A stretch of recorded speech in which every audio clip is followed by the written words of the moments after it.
Assalomu alaykum va rahmatullohi va barakatuh. Hammamizda sport bilan 100 kun olma challenge'imizni bugun 57-kunidamiz.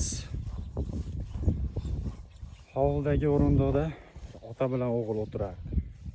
Otasi o'ychan holda boqqa termilgancha o'tirsa, bolasi esa gazeta o'qigan holatda o'tirishardi.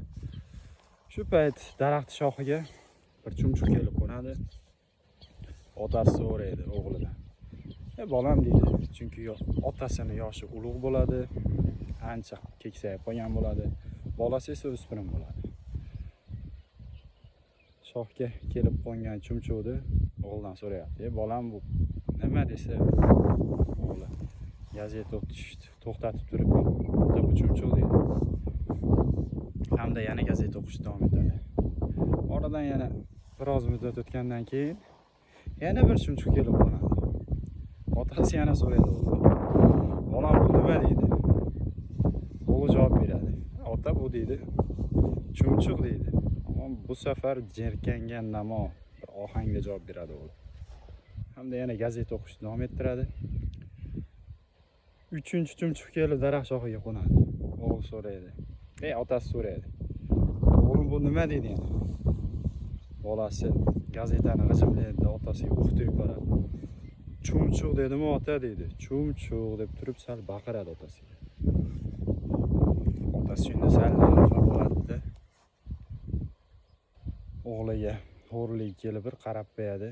Lekin o'g'lining yonidan turib uy tomon ketadi. Shunda o'g'li baqiradi. Ota deydi, qayerga ketyapsiz? O'tiringmi yerga desa.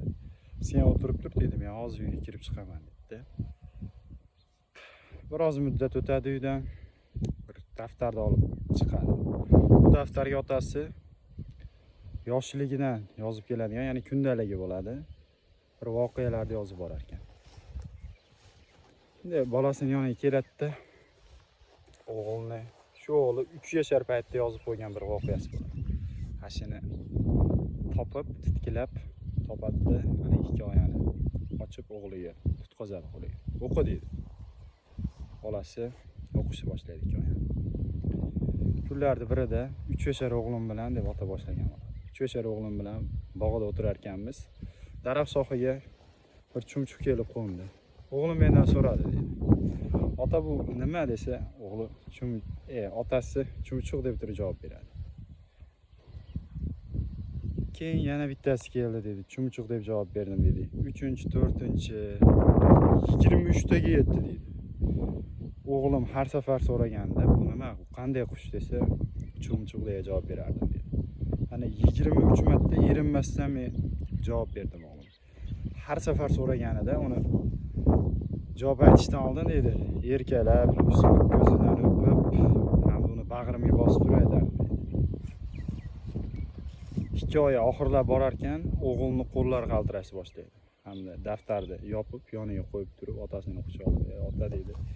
Men ahmoqlik qildim, ko'zim ochdingiz, xato qildim, meni kechiring dedi. Yani otasi 23 marta so'rayapti otasidan, chiroyli javob beryapti. O'g'li esa 3 martaga yaramayapti. Tezda qizishyapti. Dedi, biz tilda o'pkasini cho'p kelib, otasiga yomon muomala qilyapti. Ota-onaga yaxshi muomalada bo'lish kerak, hurmatini joyiga qo'yish kerak. Shu ulashib bergan. Assalomu alaykum.